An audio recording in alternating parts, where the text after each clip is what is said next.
नहीं ये तेजस्विनावधीतमस्तु मा विद्विषावहै। ओम शांति शांति शांति। सभी महात्माओं के श्री चरणों में प्रणाम करते हैं हम। ये अवसर है, यहाँ हमें आने का सौभाग्य प्राप्त हुआ है, इन सबके लिए भी सबके चरणों में प्रणाम करते हैं। और महाराज जी के आभारी हैं हम, हमें निमंत्रण दिया गया, हमें आने का अवसर प्राप्त हुआ, आज यहाँ उपस्थित हो पाए हैं। महाराज जी हम प्रणाम करते हैं।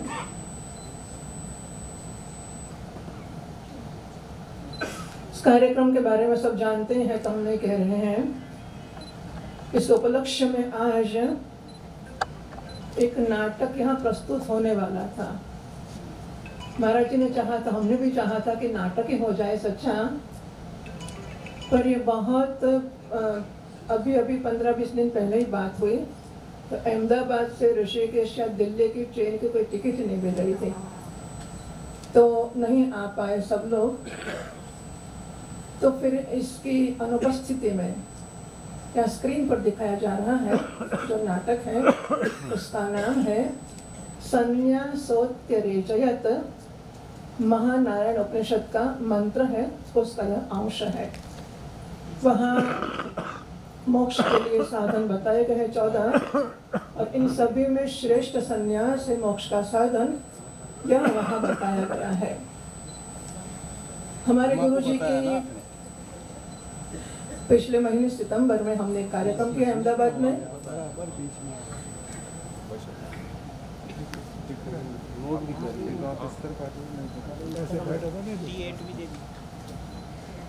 हमारे गुरु जी की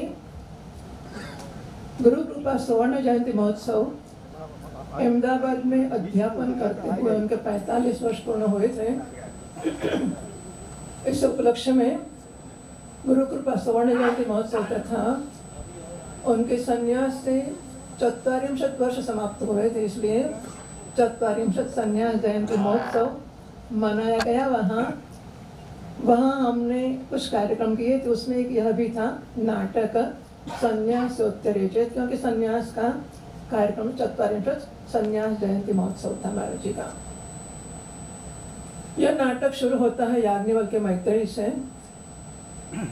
संन्यास के विषय का हमने पूरा इसमें संकलन करने का चाहा था, तो शुरुआत होती है याज्ञवल्क्य मैत्रेयी से। इसके सूत्रधार भगवान विष्णु और नारद मुनि हैं।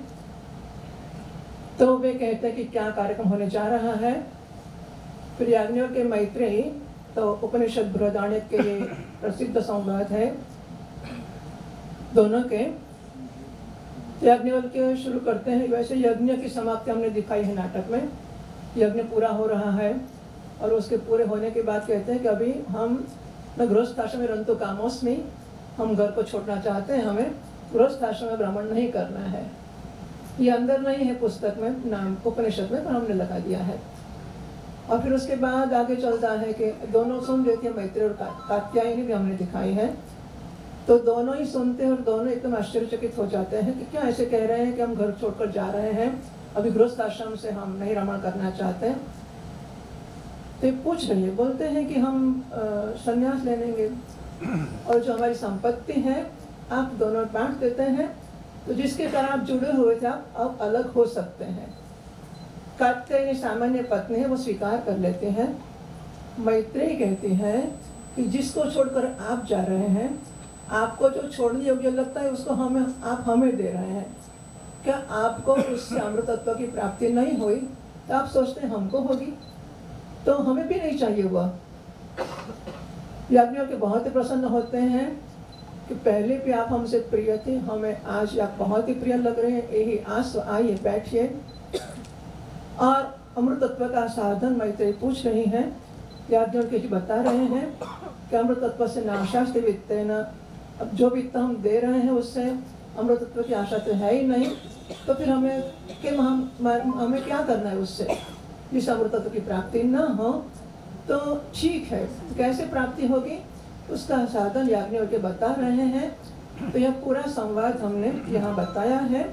और इस उपदेश की समाप्ति होने पर मैत्रेयी को पूरा ज्ञान होता है, इसका स्वीकार होता है।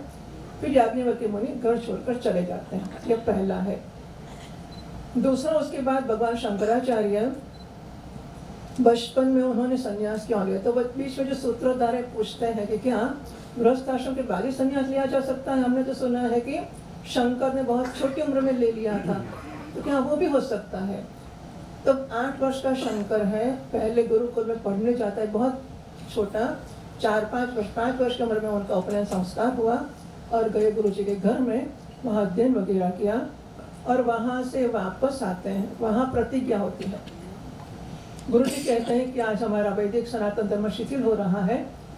तो शंकर बच्चा है छोटा अभी, तो वे कहते हैं कि हम इसका उद्धार करेंगे।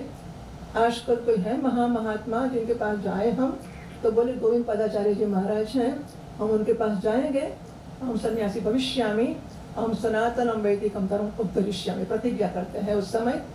फिर घर छोड़कर जाते हैं और गुरु जी के पास जाते हैं। वहाँ हमने बीच बीच में से वो नाटक में से लिया है। तो सन्यास के विषय का जितना है, फिर गुरु जी के पास गए, वहाँ सन्यास का विधि दिखाते हैं कि सन्यास किस प्रकार दिया जाता है। और एलईडी वगैरह टेक्निक की मदद से बहुत सुंदर प्रकार से इसको दिखाया गया है।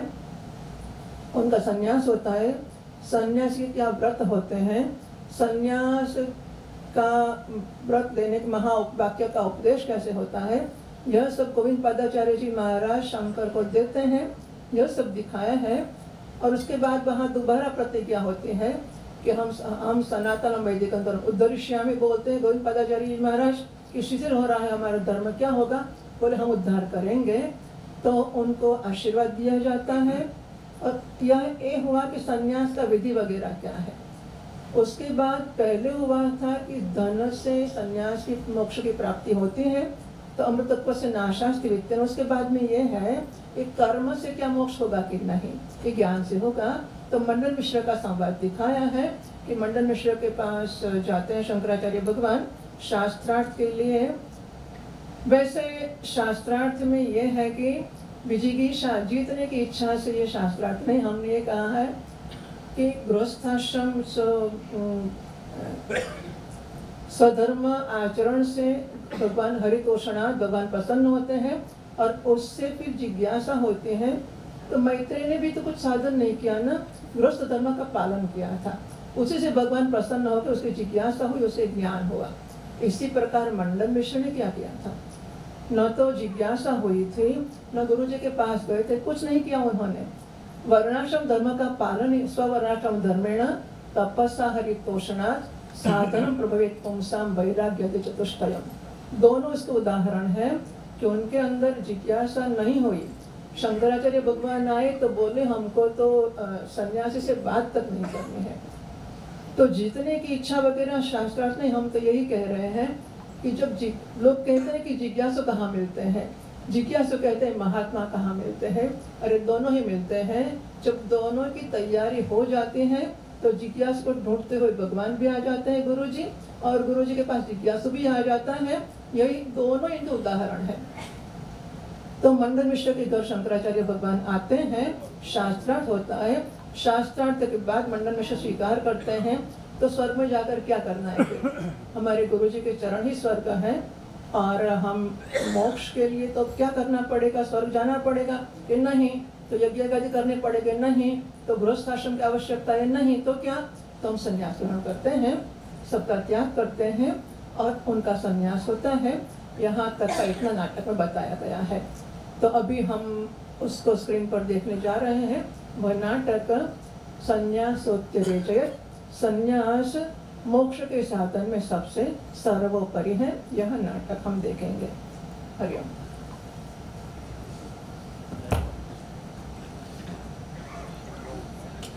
स्वराट।